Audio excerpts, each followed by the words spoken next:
que eu possa ajudar. Muitas vezes, os irmãos têm uma boa expectativa quanto a mim, por causa da minha posição como professor de seminário, né, auxiliar do pastor Eurídice aqui. Isso às vezes me deixa pequeno, diante da expectativa dos irmãos, né, e da responsabilidade que eu tenho aqui. Muito obrigado também aos alunos do Instituto Bíblico de Campinas, que vieram aqui prestigiar esse momento. De vez em quando alguém me pergunta: você ensina na sede? Eu falo: não, eu sou aprendiz do pastor Eurídice. É diferente de ensinar, né? Quando ele achar que eu estou pronto, aí eu mudo o meu discurso. Irmãos, nosso tema de hoje, aliás, o tema desse trimestre, aprendendo sobre Moisés, é um tema muito especial, importante na Bíblia. Devo lembrar que Moisés, ele é o principal nome do Antigo Testamento, né? Paulo é o mais importante do Novo Testamento, Moisés é o principal nome do Antigo. Devo lembrar que nós não podemos colocar Jesus nessa conta aqui, né? Jesus não conta. Então eu tenho Moisés no Antigo Testamento e Paulo no Novo. Moisés nasceu em dias de dura perseguição contra os israelitas durante a escravidão no Egito, todos sabem, né? Nos dias em que Moisés nasceu, havia ordem por parte de Faraó que matasse todos os meninos hebreus, né? E a Bíblia diz que quando Moisés nasceu, os pais viram que ele era especial e escondeu Moisés. Eu até faço uma crítica aqui a algumas traduções que fala que Moisés era belo ou era formoso, né? A Bíblia fala: e a mãe de Moisés viu que ele era formoso. Essa tradução não está boa, porque nenhuma mãe acha o filho feio. Então, quando a mãe de Moisés acha bonito, acho que é normal, né? Padrão de todas, até a minha mãe acha que eu sou bonito, né? Mas aí, quando eu traduzo para especial, né? Olhou para Moisés e viu que tinha algo nele de especial, então resolveu guardá-lo. Quando não conseguiu mais esconder, não se esconde uma criança por muito tempo, né? Quando você tem um vizinho lá que tem criança, você sabe, ninguém esconde. E aí a mãe de Moisés colocou ele num cesto, né, untado, betumado, para que ele não afundasse, e colocou para descer o rio para que fosse encontrado pela filha de Faraó. Alguns comentaristas bíblicos afirmam que aquele banho que a princesa tomava era um tipo de banho cerimonial. Então, quando Moisés chega no cesto durante o banho, ele passa a fazer parte do ritual. E isso motivou a princesa a adotá-lo como filho. Seja como for, a princesa adota Moisés como filho e ele passa a ser protegido dentro da casa de Faraó. E nós não podemos ignorar isso, né? Aquele que é o autor da perseguição contra os hebreus, ele passa a ser o protetor e o educador de Moisés, né? E durante dura perseguição, Moisés é protegido dentro da casa do Faraó, comendo na mesa dele. E eu fico pensando se em algum dia Faraó acordou à noite e foi pegar Moisés lá, sentindo dor de barriga no meio da noite. É o tipo de situação que pode ter acontecido. Todo avô faz isso com o neto, de vez em quando. Resumindo então, e um dia Moisés foi chamado para libertar o povo do Egito, foi chamado para fazer aliança entre o povo e Deus. Moisés também vai trabalhar para transformar um grupo de ex-escravos em uma nação soberana e autônoma. Outro detalhe interessante é que o povo que entrou no Egito sob a liderança de José era um. O que saiu com Moisés foi outro, 400 anos depois. Então são pessoas que já nasceram escravas. Então eles não se enxergavam como nação, não se viam como povo. Era um simples povo dominado e agora ia se tornar uma nação. Então transformar um grupo de ex-escravos numa nação é realmente uma grande missão, uma tarefa muito dura que Moisés teve que enfrentar. E enquanto isso, Moisés preparava o povo para entrar na terra prometida. Aquela que lá em Gênesis capítulo 12, Deus promete a Abraão: vai para a terra que eu te mostrarei. E é lá que Moisés vai. Nosso tema de hoje está em Êxodo capítulo 32, que conta a história de um momento em que Israel cria um bezerro, um boi de ouro, para que ele fosse adorado como se fosse o Deus de Israel. Moisés sobe no Monte Sinai, fica lá 40 dias e 40 noites, enquanto tem comunhão com Deus, e vai receber depois as tábuas da lei. Quando Moisés desce, o povo construiu um bezerro, e está adorando o bezerro e praticando rituais de adoração a esse bezerro. O povo imaginou que Moisés não ia voltar. Poxa, eu saio do deserto, eu estou aqui no pé do Monte Sinai. Moisés está lá há 30, 35 dias, sei lá quanto tempo, quando começar a fazer o bezerro, né? E se Moisés não voltar mais, vou continuar aqui? Então eu preciso de uma divindade, eu preciso de algo para que eu possa seguir. E aí eles criam o bezerro de ouro. Quando Moisés desce, fica indignado com aquilo, quebra as tábuas da lei, simbolizando que o povo não era digno da lei de Deus. E então Moisés volta ao monte, depois que ele faz uma purificação entre o povo, ele sobe de novo no Sinai para orar pelos pecados do povo e descer novamente, agora pela segunda vez, com novas tábuas da lei, escrito do mesmo modo, pelas mãos de Deus. Irmãos, o capítulo 32 até o 34, ele representa uma interrupção na narrativa. Até o capítulo 31, está sendo narrado como é que é preparado o templo, os utensílios sagrados. E no capítulo 32 tem uma quebra, que vai me dar detalhes desse momento de apostasia, né? Apostasia é o desvio da fé, de quando o povo de Israel vai criar esse bezerro. Volta comigo, capítulo 31, o último versículo do capítulo 31 de Êxodo. Êxodo 31, 18. Pode manter a Bíblia aberta, irmãos. Eu vou dar uma colher de chá para quem não trouxe a revista hoje. E vamos acompanhar o Êxodo 32. Mas o último versículo de Êxodo diz assim: quando o Senhor terminou de falar com Moisés no Monte Sinai, deu-lhes as tábuas da aliança, tábuas de pedra, escritas pelo próprio dedo de Deus. E aí quando entra no capítulo 32, parece que volta na história, né? O verso 31 já diz que recebeu as tábuas. No 32 ele volta e dá detalhes do que aconteceu nesse momento que o povo recebe as tábuas com os mandamentos, com a lei de Deus. De todo modo, esses 4 capítulos vão nos ensinar sobre isso. Mas eu só terei tempo aqui hoje, no máximo, dos 6 primeiros versículos do capítulo 31. Mas eu espero fazer esse avanço e concluir o tema com os irmãos. Vamos lá então, Êxodo 32 diz assim: o povo, ao ver que Moisés demorava a descer do monte, juntou-se ao redor de Arão e disse: venha, faça-nos deuses que nos conduzam, pois esse Moisés, o homem que nos tirou do Egito, não sabemos o que lhe aconteceu. Meus irmãos, Moisés milagrosamente tirou o povo do Egito. Vamos lembrar que Moisés desafia sozinho, né, o faraó. É ele e Arão, mas é a autoridade de Moisés, é a fala de Moisés que nós vemos na narrativa bíblica o tempo todo. E ele tira o povo de lá. Depois Moisés abre o mar vermelho, o povo vai. Claro que foi Deus quem abriu, mas quem estava lá era Moisés. Quando o povo passa. E aí, as pessoas, os israelitas ali, entenderam errado. Entenderam que somente através de Moisés eles seriam capazes de receber essas bênçãos e receber esses atos miraculosos de Deus. E aí, quando Moisés esteve ausente, ninguém mais entendeu que Deus estava com eles. Esse aqui é uma falha que muitas pessoas sofrem até hoje. Quando eu penso que sem aquele pastor específico, sem aquele professor específico, sem aquela pessoa especificamente que ora por mim, eu não sou capaz de alcançar as bênçãos de Deus. E nesse momento, o povo de Israel esqueceu que, independente de Moisés, foi Deus quem tirou do Egito. E mesmo se Moisés não estivesse lá, Deus ainda estaria com eles.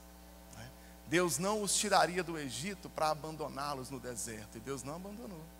Mesmo sobre muitas ocasiões em que o povo pecou, em que o povo murmurou contra Deus, Deus ainda esteve com eles. Porque Deus nos ama, independente dos nossos pecados, né? Deus nunca vai amar o nosso pecado, mas Ele sempre vai amar o pecador. Eu brinco que o defeito de Deus é gostar de pecador, porque Deus ama nós enquanto pecadores, né? Ensina que não pequemos, mas o apóstolo João fala que se nós pecarmos, Jesus é o nosso advogado. E o povo esqueceu desse momento. E tem outra questão, é que os anos, né? Eu digo os anos, que aquela geração lá não tinha mais de 100 anos, né? Mas os séculos vividos no Egito trouxeram muita familiaridade com o culto pagão egípcio. Os egípcios eram um povo extremamente politeístas, né? Tinha Deus para tudo. chega muito próximo do que nós sabemos da mitologia grega hoje. Tinha o deus da plantação, da colheita, da fertilidade, do sol. Aí tinha o deus da praga, tinha o deus da guerra. E vamos encontrar aí um verdadeiro panteão de deuses, né? Uma série de deuses que eram adorados no Egito. E o povo de Israel sofre um fenômeno que nós chamamos em antropologia de aculturação. É quando o indivíduo, ele vive perto, até dentro de outra cultura, e passa a absorver traços dessa cultura. Isso é uma coisa muito comum, né? A gente conhece pessoas aqui que lá moram 1 ano nos Estados Unidos, voltam e não falam com sotaque português. Tem pessoas que passam por isso. Quando os israelitas vivem no meio dos egípcios, eles começam a achar natural o culto a outros deuses. E aí eu tenho um povo extremamente, historicamente monoteísta, vendo com naturalidade o culto a vários deuses. Vendo com naturalidade, a ponto de pensar que eles podem também admitir um Deus para eles.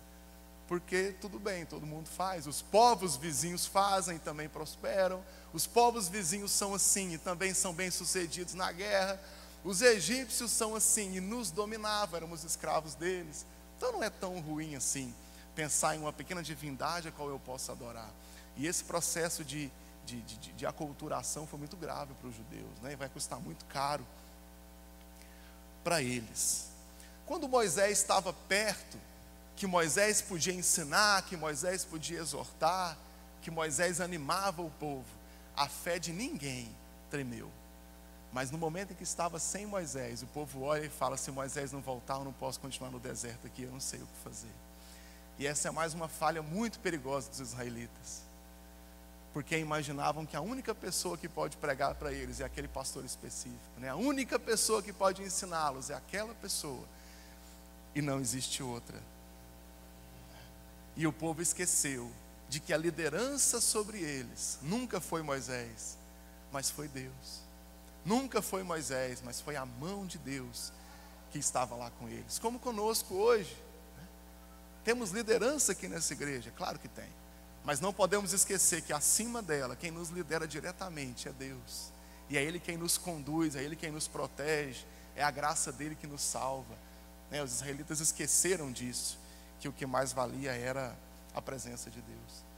Ainda no versículo 1, o povo de Israel pede a Arão que faça para nós deuses que nos conduzam. Aqui tem um detalhe, que a tradução diz façam deuses, e é feito só um bezerro, mas no original aqui ele usa o hebraico Elohim, que é o plural de Deus, né? Trazer para deuses. Talvez o pedido do povo fosse que forem feitos vários deuses para copiar o panteão egípcio, e Arão só faz um. Nós vamos entender por quê daqui a pouco. A intimidade de Moisés com Deus era tão forte, tão intensa, que o povo pode ter pensado que outra pessoa não conseguiria ter tamanha intimidade com Deus. E esse pode ter sido o medo do povo, de pensar assim: Arão é o líder na ausência de Moisés, mas Arão não tem a intimidade que Moisés tem com Deus, e nós não vamos conseguir ouvir a voz de Deus sem Moisés. E como o povo já tinha aprendido no Egito, expliquei para os irmãos do processo de aculturação, eles enxergaram que uma alternativa viável seria construir uma divindade, seria fazer um bezerro para que eles pudessem adorar. Salmo 81, versículo 11 diz assim: mas o meu povo não quis ouvir-me, Israel não me quis. Independente da condição, das circunstâncias, independente de quem está perto de você, nós não podemos abrir mão da presença de Deus, né? E não podemos nos entregar a um caminho mais fácil na tentativa de alcançar a Deus, porque seja lá para onde Deus está me levando, um outro Deus não pode levar, uma outra imagem não pode levar para o mesmo lugar. E o povo de Israel decidiu pagar para ver, né? E vão se arrepender amargamente por isso. Nós estamos estudando isso aqui hoje. No versículo 2 diz assim: e respondeu-lhes Arão: tirem os brincos de ouro das suas mulheres e dos seus filhos e das suas filhas e tragam-nos para mim. Engraçado como é que um povo escravo está cheio de brinco de ouro, né? Pulseira de ouro, corar de ouro, anel de ouro. Possivelmente esses adereços de ouro foram adquiridos na fuga do Egito. Vamos fugir do Egito? Então deram um jeito ali de conseguir alguns adereços de ouro para levar com eles. E eu acredito aqui que Arão tentou intimidar o povo quanto a trazer essa oferta, quando ele pede para que as pessoas trouxessem pertences pessoais. Arão pode ter pensado assim: quando eu pedir para essas mulheres tirarem os brincos, as pulseiras, tirarem os adereços do cabelo, eles vão desistir desse negócio de criar outro Deus, vão deixar isso para lá. Só que no versículo 3 está escrito: e todos tiraram os seus brincos e os levaram a Arão. A vontade de ter um Deus em que eles pudessem tocar, em ter uma imagem a qual eles pudessem entender o formato dela, foi mais forte do que a vaidade de perder os adereços, e foi mais forte do que abrir mão das poucas coisas de valor que eles tinham. Entregaram tudo para Arão. E aqui nós temos um problema, porque se Arão, ao invés de ter dito para o povo: nós não vamos criar uma imagem, quando ele disse assim: então traz as suas coisas pessoais para que façamos esse bezerro, quando o povo traz, Arão não teve alternativa, ele teve que agora continuar o que ele mesmo começou, e era a hora dele fazer. Meus irmãos, Arão devia ter lembrado o povo do que Moisés disse em Êxodo 20, versículo 3 e 4, podem voltar na Bíblia comigo, capítulo 20, versículos 3 e 4.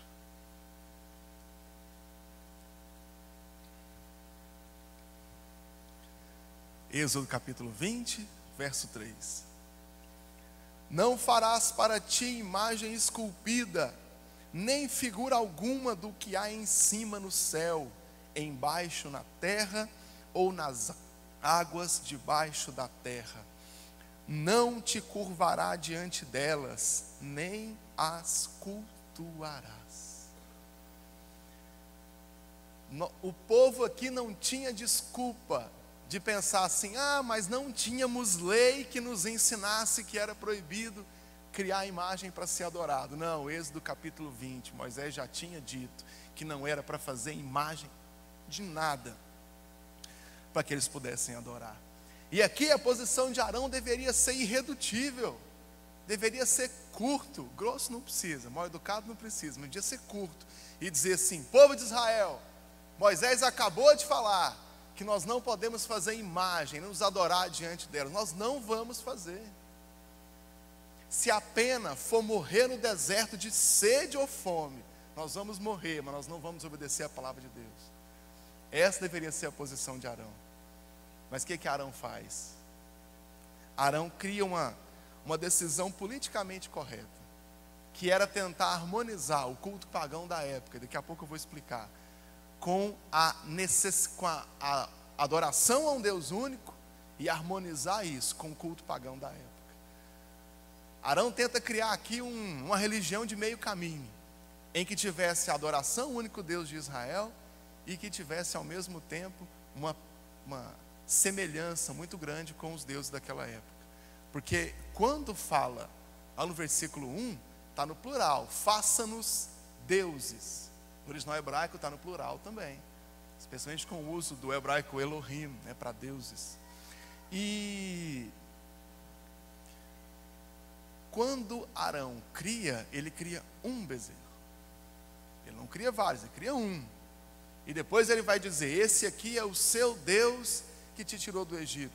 O que Arão está fazendo, na verdade, é criando uma imagem para que essa imagem representasse o Deus de Israel. É isso que ele está fazendo aqui.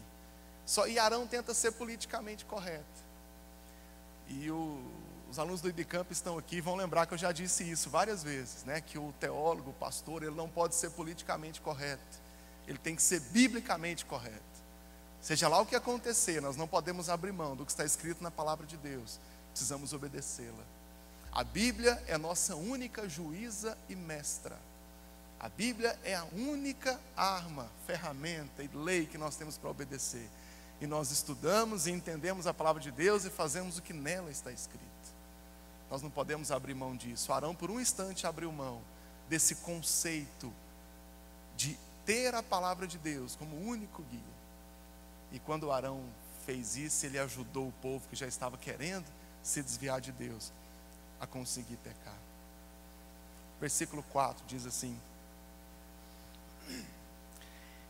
ele os recebeu e os fundiu, transformando tudo num ídolo que moldou com uma ferramenta própria, dando-lhe a forma de um bezerro. Então dissera: eis aí os seus deuses, ó Israel, que tiraram vocês do Egito. A ideia de Arão era essa, como eu acabei de falar, de criar uma imagem, que essa imagem pudesse representar Deus, e através da adoração a essa imagem, que Deus fosse adorado. Esse era o objetivo de Arão, de criar uma representação de Deus. É algo que nós hoje, como igreja evangélica, rejeitamos totalmente. Nós não aceitamos nenhum tipo de imagem que possa representar, imagem ou símbolo, nada que possa representar a Deus. E foi o que Deus fez. Porque seria muito incoerente da parte de Arão, que ele soubesse que o Deus de Israel tirou o povo do Egito, e aqui nesse momento aos pés do Monte Sinai, que ele dissesse que esse bezerro foi quem tirou do Egito. Então na verdade ele estava dizendo que aquele Deus, aquele boi de ouro, ele representava o Deus de Israel, onipotente, todo-poderoso, criador do céu e da terra, e que tirou o povo do Egito. A tradução aqui, o original hebraico usado para bezerro, ele também pode ser traduzido para boi, também para boi adulto, e não apenas o bezerro. É interessante ter alguns paralelos no Oriente, no mundo antigo, ali no Oriente Médio, quanto à adoração a bois, né, a bovinos como divindade. Havia adoração ao boi Mineves em Heliópolis. Era um culto muito comum na época, está bem distante de Israel, mas é um paralelo daquele tempo lá. O Horus, boi negro, também era adorado como divindade na terra de Gósen. Era muito próximo de onde os israelitas estavam. Existia também o culto ao boi, também a um boi semelhante a Horus, só que não era um boi negro, um boi preto, que acontecia também a noroeste da terra de Gósen. Havia adoração ao boi Apis, que era um boi egípcio, que era um símbolo de fertilidade e força. O touro, ele é o animal de Baal. Estão lembrados de Baal, lá que teve Elias, que desafiou os profetas de Baal, né? E várias vezes esse deus Baal aparece. Quando Baal é representado montando algum animal, ele está montando um boi, está montando um touro, que é o animal dele. E todos conhecem muito bem que até hoje um bovino é adorado, né? Na Índia a vaca é adorada como sendo uma divindade. Nós não estamos muito longe, né? Tão longe assim, da ideia de adoração a bovinos nos nossos dias, nos dias de hoje. Então Arão, é provável que ele não quisesse acabar com a adoração a Deus no Egito, mas é mais provável que ele quisesse criar uma imagem que fosse acessível aos hebreus recém-libertados do Egito e que conviveram a vida toda com essa adoração a bois, né, a divindades bovinas, enquanto vivia no Egito. Então, Arão pensou que se ele entregasse a adoração a Deus nesse formato de cultuar uma divindade bovina, a religião ficaria mais acessível aos hebreus. É uma coisa que aconteceu com a adoração de Maria, mãe de Jesus, pela Igreja Católica, né? Com a queda do Império Romano no século V depois de Cristo, o Império Romano foi tomado pelos turcos otomanos, né? O Império Romano do Ocidente. E os turcos, eles acreditavam em divindades femininas, né? Em deusas. E os cristãos oferecem divindades masculinas, né? Deus, Jesus é homem. E aí, para poder tornar o cristianismo mais acessível aos turcos otomanos, o Papa acabou criando o culto mariano, a adoração a Maria, mãe de Jesus, para que fosse mais fácil a conversão desses turcos e mantivesse o poder da Igreja Católica sobre o atual Império Romano, né? Os turcos, eles invadiram o Império Romano para se tornarem romanos, não foi para destruir totalmente o nome dos romanos. E algo semelhante, mas Arão tentou fazer aqui, porque o povo muito acostumado à adoração de boi, quando eu crio um boi, esse aqui é o seu Deus, tirou do Egito, ficaria mais fácil crer nessa divindade. Só que aí tem um problema. um boi, um bezerro, simplesmente não pode representar o nosso Deus que é todo poderoso. Representação nenhuma é digna de representar a Deus. O antigo Papa Bento XVI, hoje o Bento Ratzinger, tem uma frase dele que é muito curiosa, e para nós é quase uma sumidade, que ele fala que uma igreja que tem Cristo por cabeça não pode ter um homem por representante, porque nenhum homem é digno de ser representante de Deus. Essa é uma palavra de um ex-papa, que ainda está vivo, mas não é mais o líder supremo da Igreja Católica. Mas essa frase é muito interessante, do Papa entender que ninguém é digno de ser representante de Deus. E aqui Arão não percebeu isso. Imaginou que Deus aceitaria ser reduzido a uma imagem. Deus não aceita ser reduzido a essa imagem, não. Vamos, versículo 5. Vendo isso, Arão edificou um altar diante do bezerro e anunciou: haverá uma festa dedicada ao Senhor. Na manhã seguinte, ofereceram holocaustos e sacrifícios de comunhão, e o povo se assentou para comer e beber, e levantou-se para se entregar à farra. Algumas traduções dizem para divertir-se. Meus irmãos, quando Arão viu o sucesso que foi o lançamento do bezerro de ouro, ele quis: agora vamos criar uma festa aqui para adorar essa divindade, porque deu certo. Mais tarde, ainda no capítulo 32, Arão vai justificar para Moisés que o povo estava querendo fazer uma revolta civil contra ele ali, por falta de um Deus. Quando ele criou o bezerro, abafou o caso. Ele criou o bezerro, o povo aceitou. E aí ele diz: essa é a festa do Senhor. Mais uma vez, Arão tentando harmonizar o culto pagão da época com a adoração ao Deus de Israel. Quando Arão entende que adorar ao bezerro é a mesma coisa de adorar ao Deus Todo-Poderoso, e ele vai chamar de festa ao Senhor Deus de Israel a mesma festa de adoração ao bezerro.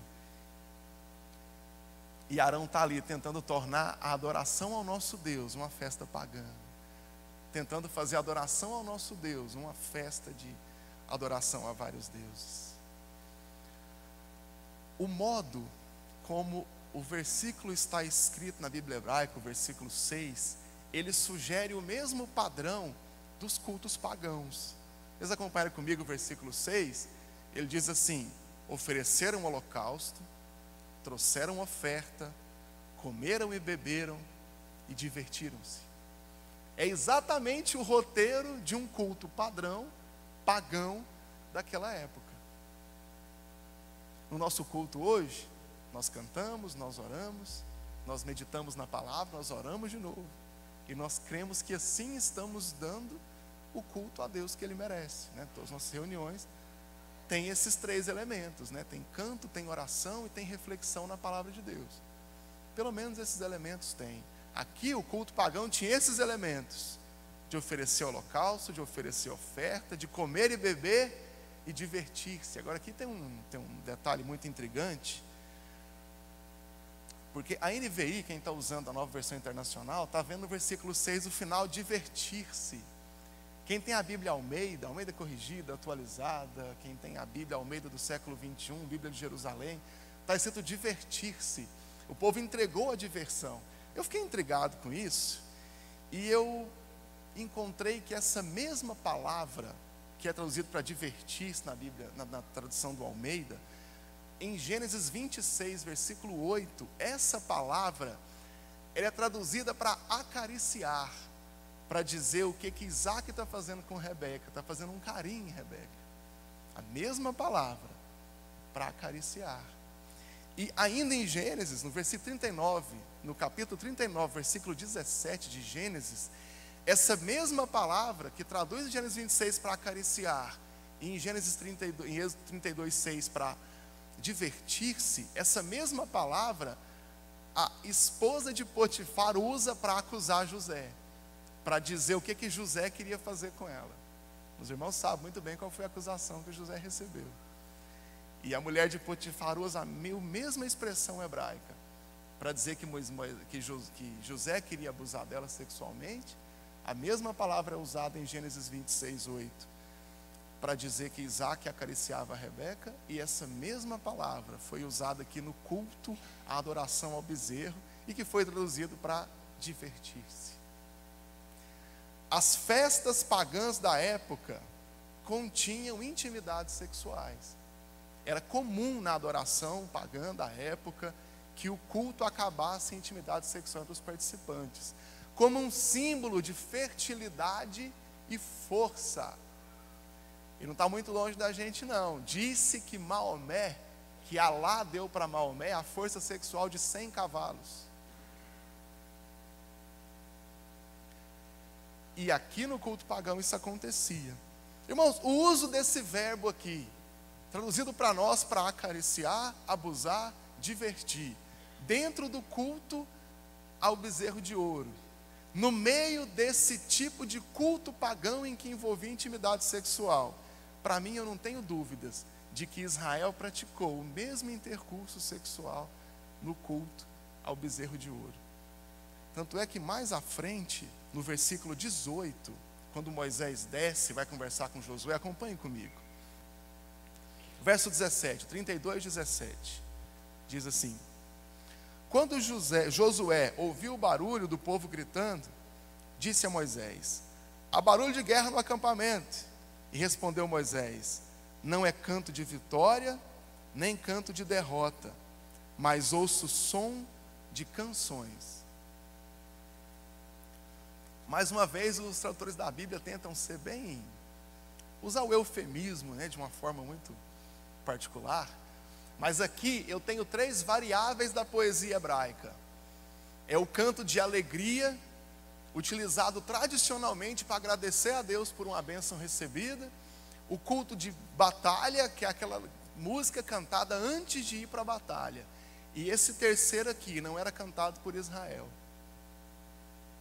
porque dava a ideia de uma festa que continha orgia sexual.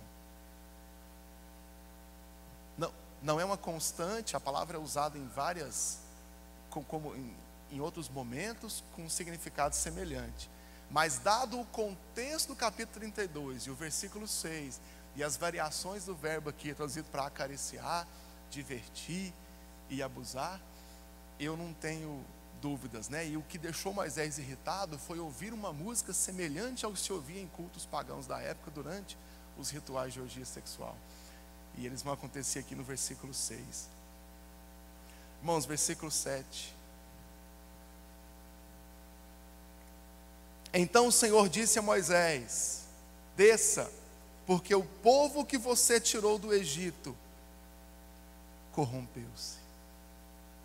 Algumas traduções dizem: porque este seu povo que você tirou do Egito corrompeu-se. Meus irmãos, durante um instante, Deus não se identificou com o povo de Israel, a ponto de dizer para Moisés: esse povo é seu, não é mais meu. Misericórdia, que Deus nunca fale isso de mim, nem de você, nem da Assembleia de Deus de Campinas. Vai dizer assim: pastor Oídes, essa sua igreja. Misericórdia, que isso nunca aconteça. E que Deus diga: essa é a minha igreja que eu vou levar para os céus um dia, não é? Essa é a minha igreja que eu morri por ela. E Deus envia Moisés de volta para libertar o povo mais uma vez. Só que a primeira vez era para libertar o povo da escravidão no Egito, e agora é para libertar o povo de Israel dele mesmo, para libertar os israelitas do pecado. Irmãos, começando as minhas conclusões, eu vou começar a orar a Deus para que, se eu pecar, se eu me desviar dos caminhos do Senhor, que Ele me envie alguém para me trazer de volta para Deus. Porque o povo de Israel estava pecando, e Deus enviou novamente Moisés para libertar o povo, para trazer de volta para Deus, Que se eu me desviar dos caminhos do Senhor, que Ele me envie alguém que possa me trazer de volta para Deus, Se um dia a nossa família se desviar do Senhor, que Ele envie alguém para nos trazer de volta, não nos deixe no pecado, Nós não temos condições de libertar nós mesmos, mas o Senhor é quem nos liberta, e que Ele sempre envie alguém. Irmãos, Deus já tinha dito para o povo para não fazer imagem. Fabricar imagem, mesmo que seja para representar Deus, é uma afronta a Deus. Todo tipo de símbolo que possa representar a Deus ou representar a presença de Deus é algo que Deus rejeita. Até porque nada que existe nessa terra é digna de representar o poder de Deus. Isso é uma coisa muito séria. Sabe em João, quando aquele versículo que todo crente sabe de cabeça, que Deus amou o mundo de uma tal maneira que enviou o seu Filho, para que todo aquele que nele crê não pereça, mas tenha vida eterna. O Agostinho de Hipona fala que, Santo Agostinho, para quem é da filosofia, de que o amor de Deus pelo mundo foi tão grande, que se Deus desse qualquer coisa criada, não seria suficiente para representar o amor de Deus pela humanidade. Aí Deus deu dele mesmo, quando enviou Jesus para morrer pelo nosso pecado. Porque nada que existe nesse mundo é suficiente para representar o amor de Deus. Quando Deus enviou Jesus, sendo Deus triuno, Deus enviou Ele mesmo para morrer pelos pecados. Irmãos, quando Deus quis um homem para representar Ele, Deus enviou Ele mesmo e enviou Jesus. Então nós não temos condições de criar nenhum tipo de símbolo capaz de representar a Deus. Porque nem o próprio Deus fez um símbolo para se representar, mas fez Ele mesmo, quando enviou Jesus. Nada é digno de representar a Deus, senão a Ele mesmo. Hoje nós não fazemos bezerro de ouro, não, mas fazemos arca da aliança, que entra pelo meio do culto, e a igreja gosta disso. Temos estola sacerdotal, que o pastor tem que usar em algumas igrejas, porque isso é o que representa a Deus, né? Tem água ungida que a pessoa ora em cima da televisão e você bebe essa água ungida. Tem lenço ungido, tijolo ungido, vassoura ungida, martelo ungido, obrigado, martelo ungido.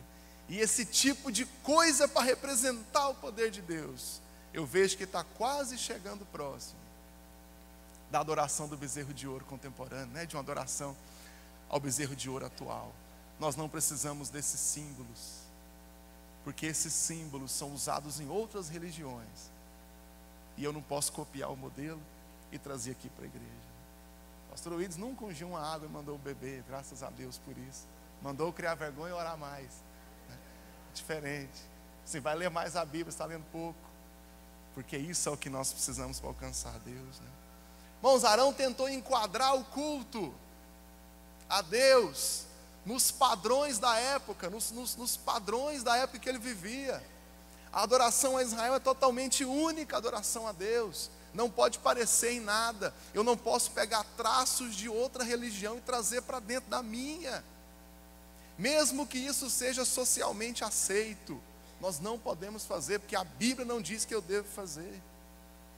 E hoje, nós não criamos bezerro de ouro, mas nós temos carnaval gospel, festa de São João gospel, boate gospel, né? Cerveja gospel sem álcool, procissão para o templo sagrado não sei aonde em São Paulo, e as pessoas vão admitindo traços culturais do nosso país dentro da igreja, admitindo rituais de outras religiões disfarçados de rituais evangélicos, mas não são. E muita gente aceita isso e pratica essas coisas. Irmãos, beber água ungida é uma prática católica. Água benta. Só quem benzeu foi o pastor, mas para mim é benta do mesmo jeito. Fazer voto de silêncio é uma prática budista. E tem igreja dita evangélica que faz voto de silêncio. Vai me assistir pela internet aqui, mas é verdade. Queimar pedido na fogueira é uma prática hinduísta. Tem igreja que escreve o pedido no papel, vai lá na fogueira e queima o pedido lá. Isso é uma prática hindu. Regressão. Tem gente que faz regressão, volta lá para a sua infância, faz a posição do ventre. Isso é uma prática do espiritismo. E tem igreja evangélica praticando rituais espíritas dentro da igreja. Sabe aquele pastor que sabe o nome do demônio?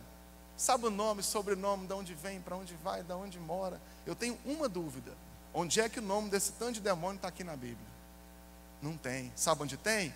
Em manual de candomblé, de ubanda, de quibanda, de tudo. E o pastor está lendo essas coisas para poder ensinar aqui na igreja, ao invés de ensinar a palavra de Deus. Irmãos, isso está errado. Isso não está certo, não.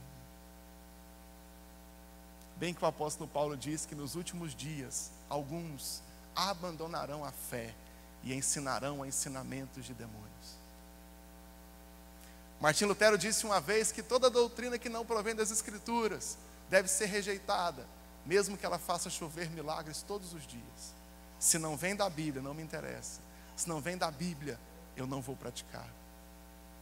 Tem um outro personagem muito importante que influenciou muito Martinho Lutero, que é o Bernardo de Claraval. Ele disse o seguinte: não devemos nos calar diante dos erros da igreja. É melhor criar um escândalo do que abandonar a verdade. Nós não podemos abandonar a Bíblia jamais. Vou repetir, não podemos ser politicamente corretos. Precisamos ser biblicamente corretos. O que a Bíblia ensina, é isso que eu vou fazer. Talvez o maior pecado dos israelitas foi tentar reduzir o Deus de Israel, o Deus que é todo poderoso, o Deus que põe um pé no oceano e coloca outro pé na terra, o Deus que se curva para olhar o céu e a terra, o Deus que, se tirasse o espírito dele, toda a carne voltaria ao pó. Tentou reduzir esse Deus ao Deus que disse: haja luz e houve luz, a um pequeno boi de ouro, a um pequeno Deus bezerro, a um Deus que fez o céu e a terra. Não pode ser trocado por um ritual. Talvez o que os israelitas mais tivessem dificuldade é de como é que eu posso adorar a Deus sem um ritual. Porque com Moisés lá, Moisés ensinava, né? Moisés conduzia o povo. Sem Moisés, faltou um ritual para ser praticado. Faltou uma religião para eu fazer. Faltou. E aí eles fazem o bezerro e passam até a religião para eles. Querida igreja, Deus não busca praticantes de ritual. Deus busca adoradores. João 4:23, que adorem em espírito e que adorem em verdade. Ser um adorador, ritual não é importante, não. Tiago 1:27, a religião pura, religião que agrada a Deus, é cuidar dos órfãos e das viúvas e não deixar se contaminar com o mundo. Miqueias capítulo 6, versículo 8, e o que é que o Senhor pede de ti, senão que ame a justiça, pratique a misericórdia e ande humildemente com o Senhor teu Deus. Eu quero terminar em Jeremias capítulo 31. Os irmãos podem abrir a Bíblia comigo? Jeremias capítulo 31.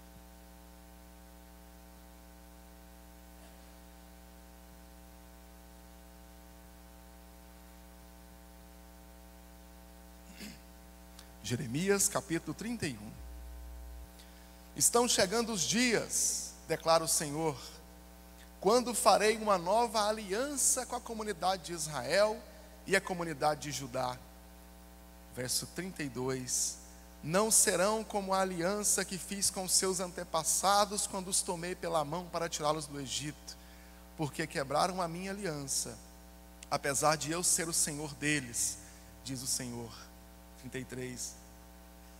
Esta é a aliança que farei com a comunidade de Israel depois daqueles dias, declara o Senhor.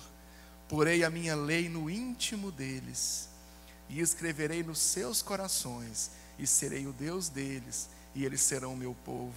Ninguém mais ensinará ao seu próximo, nem ao seu irmão, dizendo: conheça o Senhor, pois todos eles me conhecerão, desde o menor até o maior, diz o Senhor. Esse finalzinho do versículo é para a gente, Assembleia de Deus de Campinas. Porque eu lhes perdoarei a maldade e não me lembrarei mais dos seus pecados. Aleluia. Vamos orar juntos, irmãos, vamos ficar de pé. Vamos pedir a Deus que tenha misericórdia de nós e nos ensine a adorá-lo verdadeiramente. Nos ensine a buscar a sua presença acima de qualquer coisa. Vocês podem orar comigo? Oh, Deus poderoso, nos perdoa quando nós te adoramos erroneamente, quando não entendemos qual é a sua vontade, como é que o Senhor quer ser adorado, e qual a nossa condição diante do Senhor. Deus nos ensina a ser adoradores, que conhecem a sua palavra e te adoram de todo o coração. Nos ensina a buscar a sua palavra todos os dias e a tocar o seu coração.